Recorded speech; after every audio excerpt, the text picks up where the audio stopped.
지금 여당 내부가 너무 혼란스럽고 거기다가 책임지는 사람도 없지 않습니까? 네. 내각이라든가 대통령실에서도 이번 뭐 비속어 논란도 대통령실에서 13시간 후에 네. 해명이 나왔지 않습니까? 즉각 대응해야죠. 그러니까 13시간 동안에 기정사실화가 돼버렸어요. 그렇죠. 그 지점은 굉장히 대통령실에서 반성해야 됩니다. 예. 그냥 13시간 동안 아무 반응 없으니까 맞구나. 다들 그렇게 생각하죠. MBC 방송에는 MBC, KBS는 또 더했습니다. 그냥 자막까지 나와서 타운도 국민들의 뇌에 자막으로 보고 들으니까 그거 맞는 거로 들리는 거예요. 그러니까 대통령실에서 즉각 대응하고 그게 사실 아니라든가 뭐 어디 부분은 사실인데 그것에 대해서는 유감을 표명하고 이런 수준에서 이렇게 적극적으로 대응했더라면 모르는데 가만히 있으니까 각 언론사도 MBC 보도가 사실인 걸로 그렇죠. 인정이 되고 거기 영상이 뭐 잘 안 들리는데 그게 맞는 거야. 그러니까 전 언론이 다 똑같이 보도를 한 거 아닙니까? 전 언론도 그렇고 국민도 그렇고 전 세계 지도자도 다 그렇게 알고 있대요. 아니 윤 대통령이 소위 말해서 꼭지가 돈 게 캐나다 가서 트루도 총리 만났잖아요. 근데 이 얘기를 하더래요. 날리면인지 바이든인지 이 얘기를 하더래요. 그러니까 윤 대통령은 기가 막힌 거죠. 그래서 급박하게 이렇게 대응에 나섰는데 저는 이게 김대기 비서실장하고요. 김은혜 홍보수석 책임이 저는 크다고 봐요.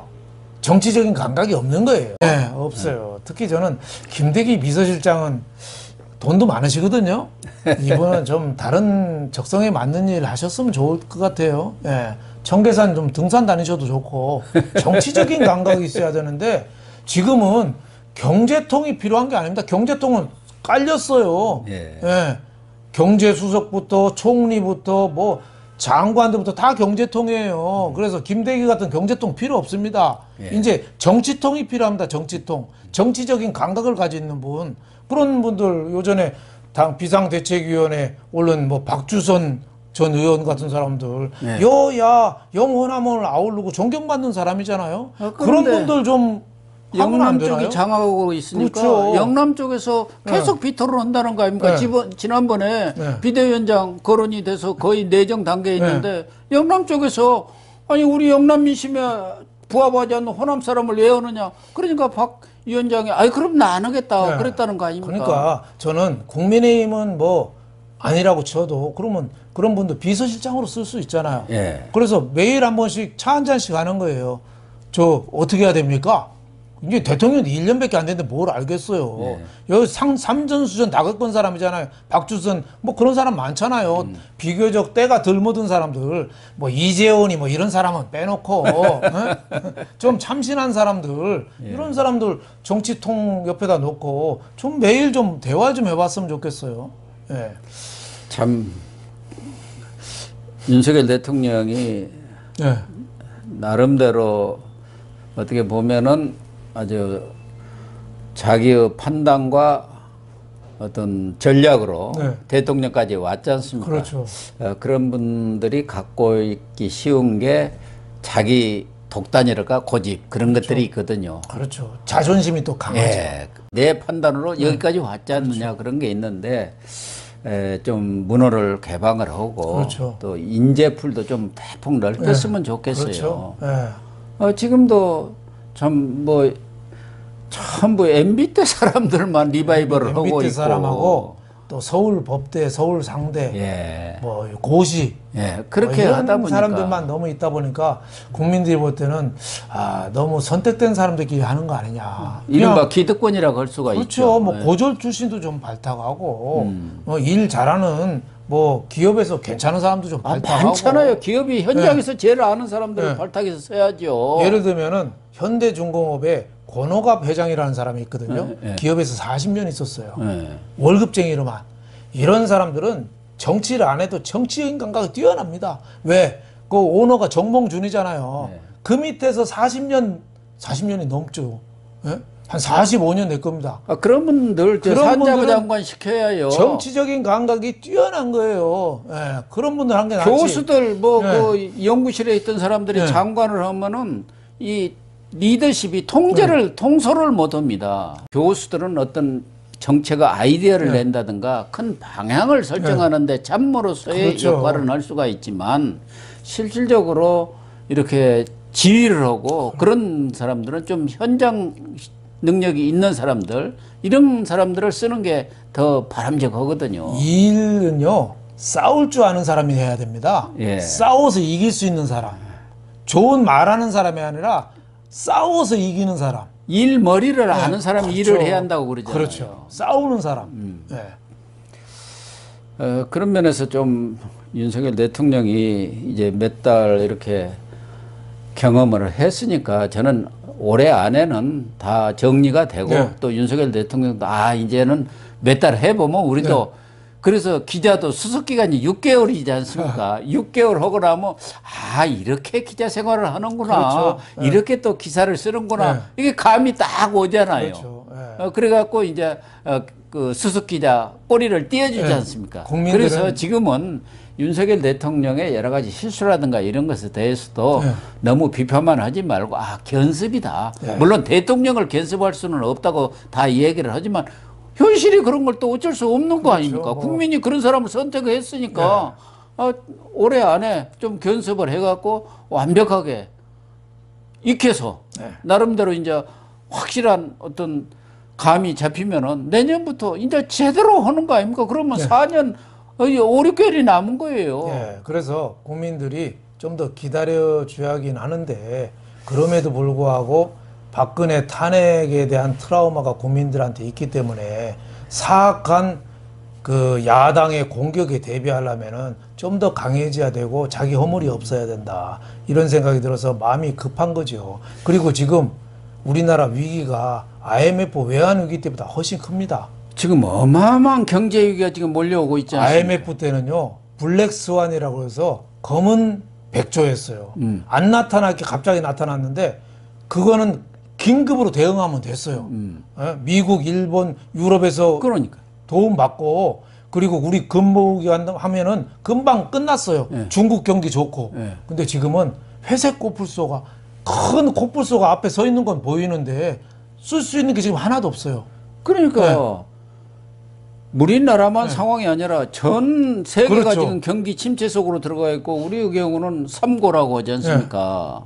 뭐 주가, 환율, 뭐 물가 막 오르는데 거기다가 지금 우리가 먹고 사는 게 수출로 먹고 사는데 수출도 지금 몇 달째 적자가 나고 있는 상황 아닙니까? 이런 상황 속에서 아니 도대체 이 엑세스가 되든 난리면이든 바이든이 그게 국민 먹고 사는 문제 국익하고 무슨 관계가 있어갖고 여야가 지금 멱살잡이를 일주일째 하고 있지 않습니까? 일주일째. 저는 이런 상황이 언제까지 계속돼야 윤 대통령이 뭐 대응을 잘했다고 보고 야당을 도움은 저는 포기해야 된다고 봅니다. 그렇지만 이제 올바른 방향으로 이 위기를 돌파하려는 자세를 보여주면 국민들의 지지는 앞으로 뭐 돌아올 거다. 문재인 대통령 지지율 50%가 무슨 의미가 있겠어요. 문바들 지지하는 게. 지금 저는 윤석열 대통령 지지율이 30%가 훨씬 가치가 있다고 본다. 왜? 나라를 바른 방향으로 이끌어 주니까. 그래서 이 위기에 대응하기 위해서 윤 대통령이 좀 더 저는 솔선수범하고 그리고 예를 들면 뭐 부인 문제라든지 이런 사소한 문제는 그때그때 해답이 있거든요.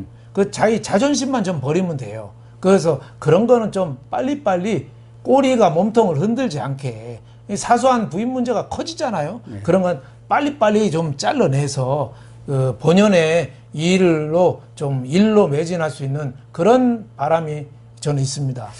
정진석 비대위원장도 오늘 대표연설에서 앞으로 가장 중요한 것은 정치의 정상화라고 얘기를 했는데 이제는 여당도 뭐 MBC 사장 또 보도국장까지 고발을 다 했기 때문에 더 이상 이 문제를 가지고 무슨 특위 만들어갖고 계속 여기저기 돌아다니면서 그렇게 할 필요는 없다고 봅니다. 이제는 고발했으면은 검찰이든 경찰에서 수사한 대로 남겨두고 이제 국정에 민생에 나라 살리는데 매진을 해야 하지 않나 그런 생각이 들고 뭐 야당이야 이 문제를 계속 물고 늘어지겠지만 김진표 국회의장도 그 중전협의체 같은 것을 만들어서 이런 중요한 국정 사안에 대해서는 지금 국회가 열리고 국정감사가 이루어지고 또 여야가 자기들의 어떤 입법을 놓고 아주 첨예하게 부딪히고 있기 때문에 그런 중진협의체에서 좀 걸러주고 그런 게 필요하지 그렇죠. 않겠습니까? 이재명이도 오늘 뭐 이런 얘기를 했대요. 외교 참사는 엎질러진 물이지만 경제 참사라도 막아야 한다.